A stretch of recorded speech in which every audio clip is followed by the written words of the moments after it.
7장 1절 27강 본디오 빌라도에게 고난을 받으사 십자가에 못 박혀 죽으시고 묻히셨으며 1. 오늘 공부할 제목은 다음과 같습니다. 본디오 빌라도에게 고난을 받으사 십자가에 못 박혀 죽으시고 묻히셨으며. 대략 책의 중반은 넘은 것 같죠. 우리는 중요한 부분으로 점점 깊이 들어가고 있습니다. 전체 사도신경 강해에서 앞부분이 덜 중요하다고 말할 수는 없지만 핵심이라고 말할 수는 없겠죠. 이제부터 들어가는 예수님의 십자가와 부활은 케리그마 중에 케리그마입니다. 모든 기독교 신앙의 내용들이 여기서부터 시작됐다고 할 수 있습니다. 바울도 이것 외에는 그 이상 아무것도 알고 싶지 않다고 했죠.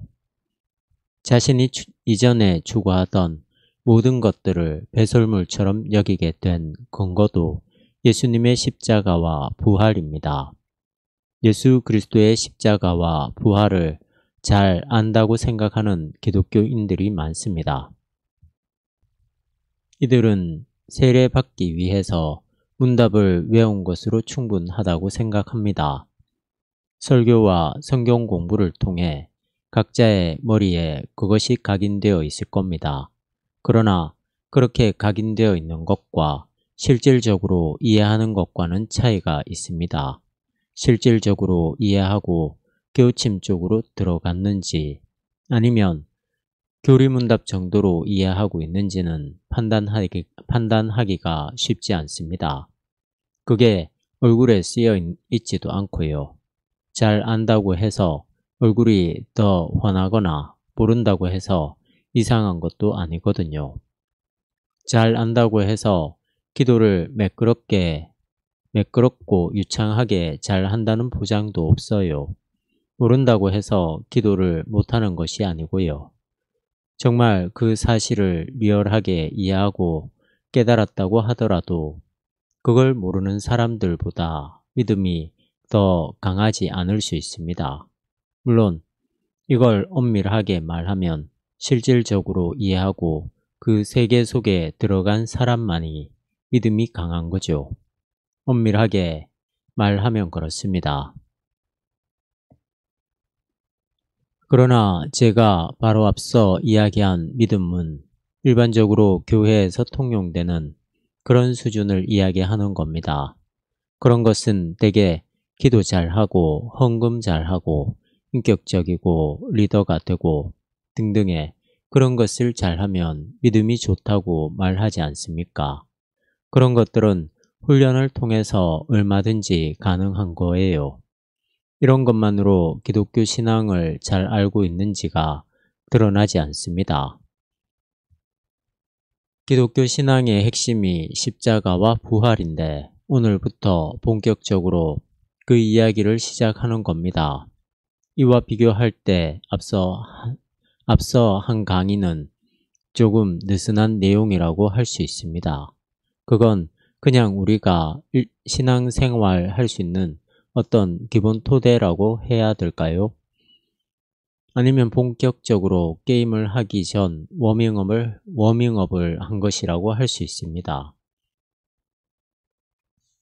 그러나 지금부터는 본격적인 문제예요. 이렇게 저렇게 양보하거나 타협할 수 있는 문제들이 전혀 아닙니다. 십자가, 부활, 승천, 재림 이런 거니까요. 서론이 좀 길었습니다. 본문으로 들어가 보죠. 본디오 빌라도에게 고난을 받으사 십자가에 못 박혀 죽으시고 묻히셨으며가 제목인데 본디오 빌라도는 2000년 동안 수많은 기독교인의 입에 오르내리면서 악의 대명사처럼 일컬어지고 있습니다. 본인은 좀 억울하다고 생각할지 모르겠습니다. 사도신경이 예수의 고난을 단계별로 얼마나 자세하게 묘사하고 있는지 놀라울 정도이다. 로마 총독인 본디오 빌라도에 대한 언급은 예수의 고난이 매우 공개적으로 그리고 확실한 역사적 불빛 가운데서 전개되었다는 점을 가리킨다. 이 사건의 개개 진행 과정이 세세하게 묘사되고 있다. 십자가에 못 박혀 죽으시고 묻히셨다고. 사도신경의 진술 형식과 내용이 좀 특이합니다. 본디오 빌라도가 문제라는 것을 암시하고 있는데 역사적 사실이 꼭 그런 것만도 아닙니다. 예수님이 빌라도에게 재판받은 사건에 대한 복음서 기자들의 진술에는 빌라도에게 대한 호의가 보입니다. 빌라도는 가능한 대로 예수를 석방시키려고 노력을 했습니다. 공관 복음서와 요한 복음서가 다 그렇죠. 복음서 기자들은 오히려 제사장, 민중들 이런 사람들에게 예수 십자가 처형에 대한 책임의 무게를 더 두고 있습니다. 어쨌든 오늘 여기 판넨베르크의 설명에 따르면 빌라도에 대한 언급은 예수님의 고난, 죽음 이것이 공개적이었고 확실한 역사적 사건이었다고 하는 걸 말한다는 거죠. 세세하다는 것은 작은 문제까지 자세하게 다루고 있다는 것이 아니라 항목을 빠지지 않고 다 짚었다고 하는 것입니다. 고난, 못박힘, 죽으심, 묻히심이라고 하는 항목들이 뭉뚱그리지 않고 하나하나 구분되어서 묘사되었습니다.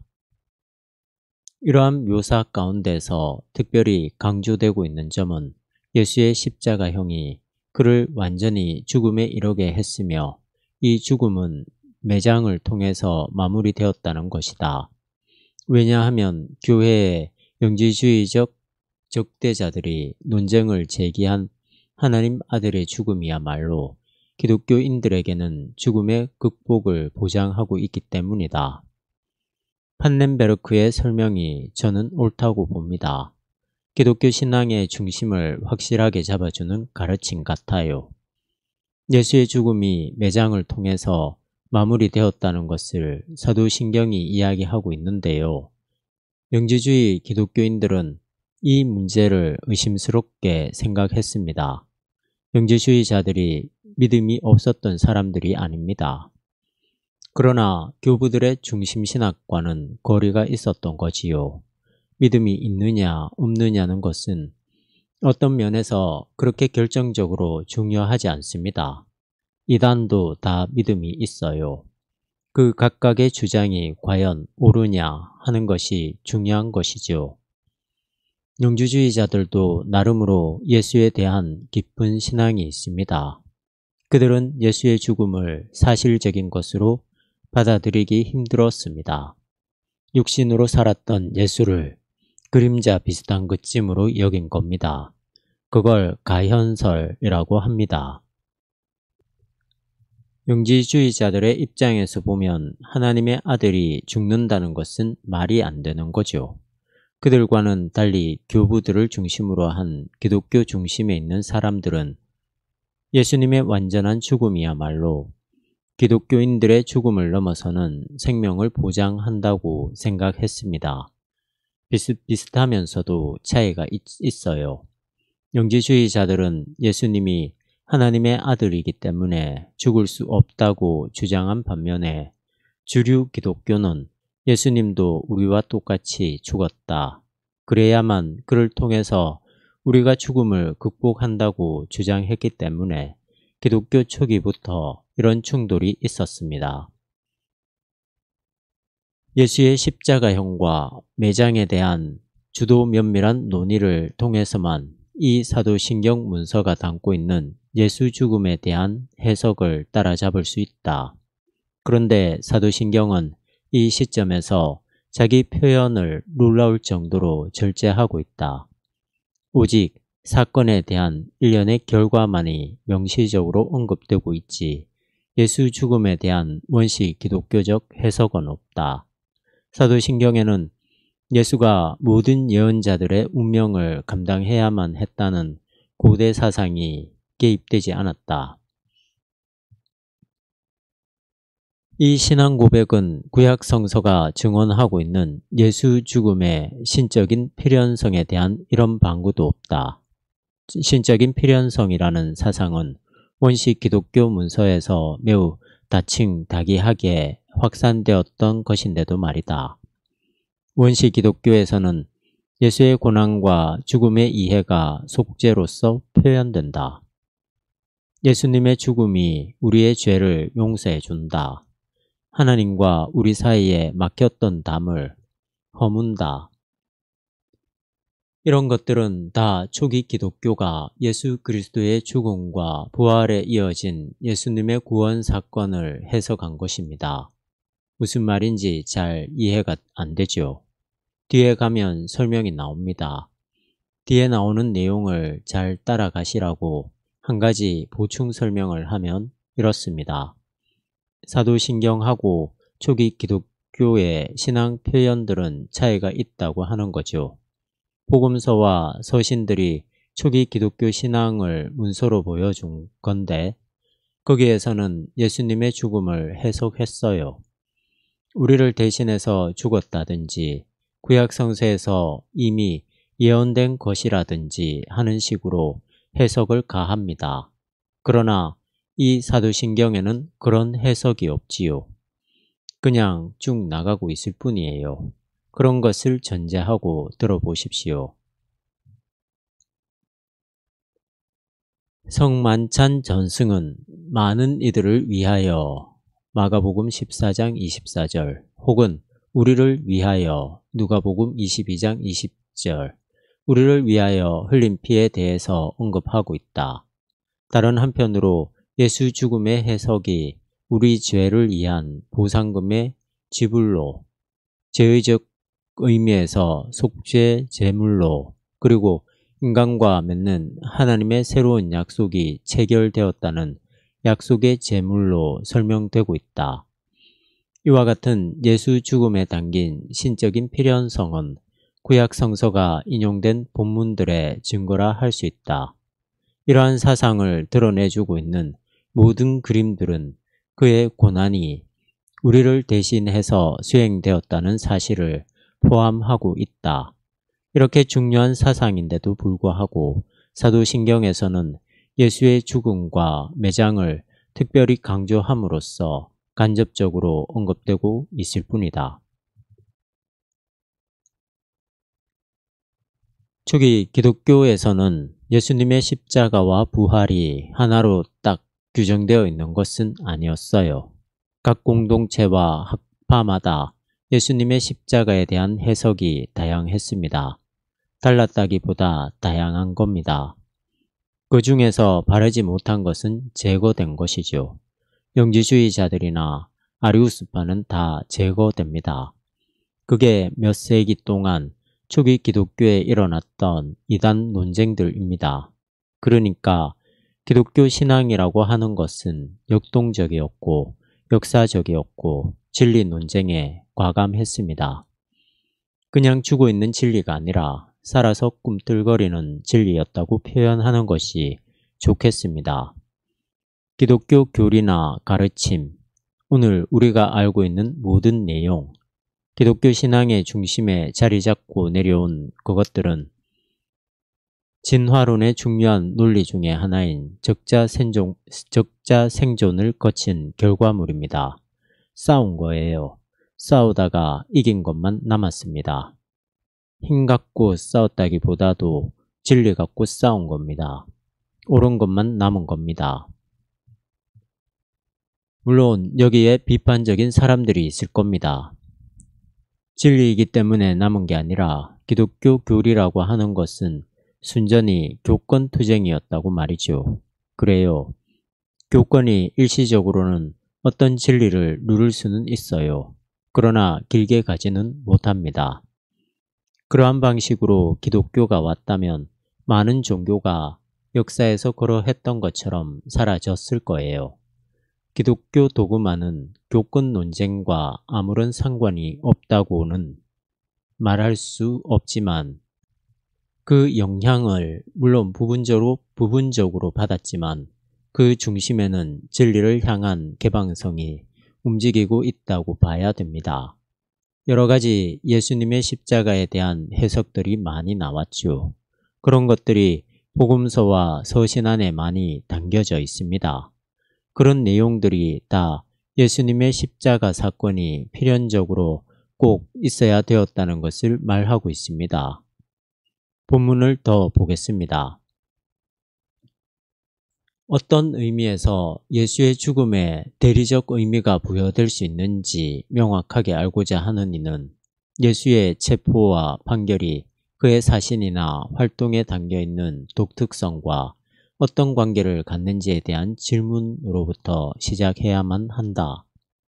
예수가 예루살렘을 향한 자신의 마지막 여정에 나섰을 때 복음서에서 특별히 순환예언 또는 순환예언에서 제시되어 있듯이 죽음을 직접 모색했다는 주장은 결코 받아들여질 수 없다. 여기서부터 여러분들이 정신 차리고 들으셔야 합니다. 신학적으로 생각해야 하거든요. 예수의 순환과 죽음이 나의 속죄를 위한 대리적 죽음이라는 사실을 정확하게 알려면 예수님의 체포, 판결이 예수님의 복음 선포 그리고 활동과 어떤 관계에 있는지에 대해 질문해야 합니다. 이건 거리가 먼 이야기 같은데 왜 이것으로부터 시작되어야 할까요? 서로 다른 이야기잖아요. 예수님의 공생에 활동하시면서 말씀 가르친 것들과 지금 순환받고 십자가 지는 것과 무슨 상관이 있다는 것이며 그걸 알아야만 대리적인 대속 개념을 알 수 있다는 이유가 무엇일까요? 순환 예언이 무엇인지 아시죠? 내가 예루살렘에 가서 고난받고 죽고 또는 다시 살 것이라는 말씀까지 포함해서 그러한 죽음과 부활을 예언하셨잖아요. 그걸 말합니다. 오늘 기독교인들은 그걸 다 사실이라고 생각하잖아요. 판넨베르크는 이것을 문자적인 차원에서 그대로 받아들일 수 없다고 생각하는 겁니다. 예수님이 인류 구원을 위해 내가 반드시 죽어야 된다고 한 말은, 즉 작정하고 자신이 죽어야 하겠다는 것은 말이 되지 않는다는 뜻입니다. 동의하시나요? 이게 평신도들에게서 받는 질문 중 가장 중요한 질문이기도 하고 제가 설명을 하기에 가장 까다로운 부분이기도 합니다. 예수님은 스스로 의도적으로 십자가를 지신 것이 아니다. 혹은 자기 죽음을, 십자가 죽음을 의도하지 않았다. 그리고 부활도 이미 알고 있었던 것이 아니다. 그건 아주 우연한 사건으로 십자가도 우연한 사건으로 예수 운명에 개입되었을 뿐이다. 이런 이야기를 하면 그걸 이해 못하는 거죠. 성경에 그렇게 나와 있고 예수도 그렇게 하신다고 했는데 왜 아니라고 이야기하느냐 이렇게 반론을 펴시거든요. 그런 것들을 다 설명하려면 성서가 뭐냐, 성서를 어떻게 해석해야 되느냐 하는 얘기로 돌아가야 하는데 그런 것 말하기 시작하면 끝이 없죠. 이 부분은 굉장히 중요해서 제가 앞에서 머리를 맑게 하고 들으시라고 한 거예요. 오늘날 주석학자들에 의해 광범위하게 받아들여지고 있는 의견에 따르면 순환 예언들은 예수 자신의 권위 있는 말씀이 아니다. 오히려 이 예언은 후기 기독교 공동체가 예수에게 기대한 사건을 부가적으로 표현한 것이라 할 수 있다.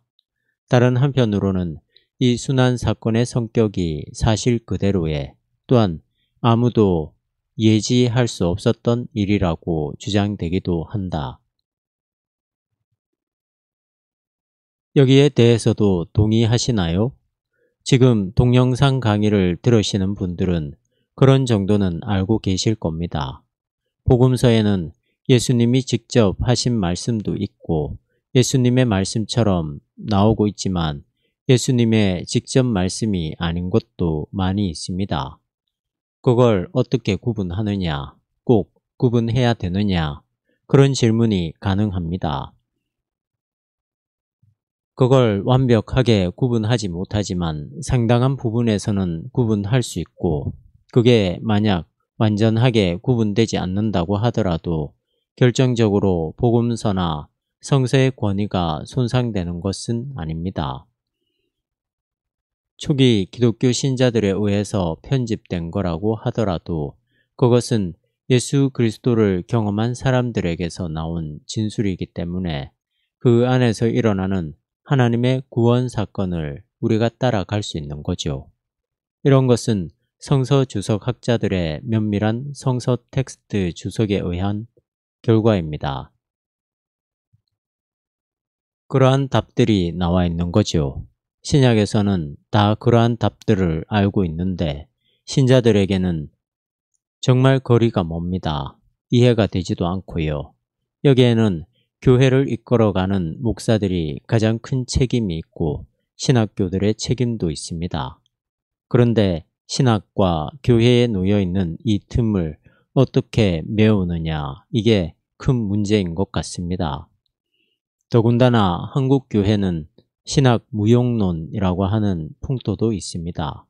그리고 거의 문자주의 쪽으로 치우쳐 있는 신학적인 흐름이 이 문제에 대한 책임이 있다고 볼 수 있습니다. 세계 신학의 메인스트림을 따라가는 것이 아닌 거예요. 우리 시대 전체를 끌어가는 중심 신학이 있거든요. 그런데 한국 교회는 주변적인 것에 매달려 있습니다. 청교도 신앙은 사실 한물간 신학이라고도 할 수 있는 인간의 도덕성을 강화하는 쪽으로의 신앙에만 매달리는 신학이거든요. 그건 신학이라기보다 경건 활동에 불과한 거죠. 그걸 신학인 것처럼 한국에서는 강조하고 있거든요. 참 할 말이 없습니다. 미국에서 온 실용적인 신학들도 그렇고 부흥운동 스타일도 그렇고 오순절 계통의 신학운동도 그렇고 모두 신학이라고도 할 수 없습니다. 제가 과격하게 한쪽으로 그분들을 매도하는 것처럼 들릴지도 모르겠습니다만 글쎄요. 신학의 흐름을 아는 사람들이라면 제 말에 동조하실 겁니다. 이 순한 예언들이 이런 지하에 예수에 의해 진술된 것으로 치부되면 안 된다. 물론 세례 요한의 죽음을 경험했으며 유대 전통에 있는 예언자들의 순한 전통을 알고 있던 예수가 예루살렘 도상에서 다가올 파멸적 종국의 가능성을 내다보았으리라고 하는 가정을 무시할 필요는 없다. 그러나 이러한 순환 과정의 의미는 예수가 스스로 희생하려고 미리 계획해 놓았던 목표에 있는 게 아니다. 오히려 수도인 예루살렘에 살고 있던 유대인들로 하여금 예수의 사신을 받아들이든지 아니면 거절하도록 촉구한다고 하는 것에 그 의미가 있다. 누구나 역사의 흐름을 알고 있는 사람들이라고 한다면 자기에게 어떤 결정적인 위기가 오리라는 것을 예감할 수 있잖아요. 그런 정도로 예수님이 알 수 있다고 하는 것은 당연한 거죠. 그러나 내가 가서 어떻게 하고 십자가에 죽고 어떻게 하리라고 하는 어떤 프로그램으로 된 일련의 사건들을 점쟁이가 뭘 맞추듯이 그렇게 하는 것은 아니라는 것이지요. 그의 복음 선포는 임박한 하나님의 나라죠.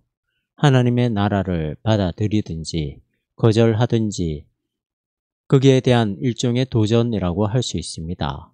저는 어제 종려주일 설교를 하면서 이렇게 말했습니다.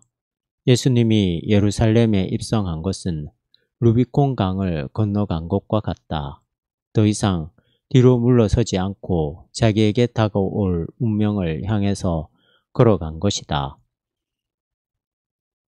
예수님이 하나님 아버지에 대한 온전한 순종의 자세로 그 길을 간 것이라고 이야기했는데요. 판넨베르크가 말하고 있는 맥락이 비슷합니다. 의도적으로 준비된 예수의 자기 희생이 어떻게 이해되어야만 했는가? 어떤 목적으로 이러한 희생이 수행되어야만 했는가? 예수의 죽음이 세상의 죄인들을 용서한다는 사상에 근거해서 이 사건은 예수에 의해 의도적으로 야기된 활동이라는 해석이 복음서에 추가된 것이다.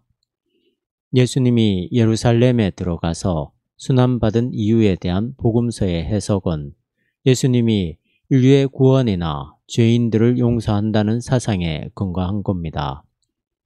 여러분들이 이렇게 이해하시면 됩니다.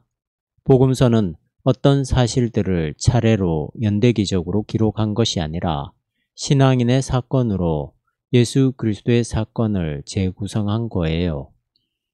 신앙은 예수의 부활에 대한 경험이죠. 거기서 구약 성서를 해석하면서 예수님의 사건이 뭐냐는 것을 명확하게 이해하고 믿을 수 있습니다. 그 시각으로 예수님의 공생애와 마지막 때까지의 운명을 재구성하면서 경우에 따라서는 예수님이 이런 말씀을 했을 거라는 생각으로 어떤 말씀들을 추가한 거죠. 어떤 말들을 추가한 거죠. 그것이 바로 예루살렘에서의 순환 예고입니다. 그것은 우리가 예수의 죽으심으로 속죄받는다고 하는 사상에 근거한 겁니다. 이 이야기가 복잡하고 우리 신앙에 별로 도움이 되지 않나요? 여러분들이 천천히 더 생각해 보시길 바랍니다. 이 예수님의 십자가 순환이 초기 기독교인들에게 속죄와 특별히 더 근본적으로 정확하게 한다면 대속의 길이었다는 믿음, 그 인식, 그 이해와 그 경험을 우리가 잘 따라가야 되겠습니다.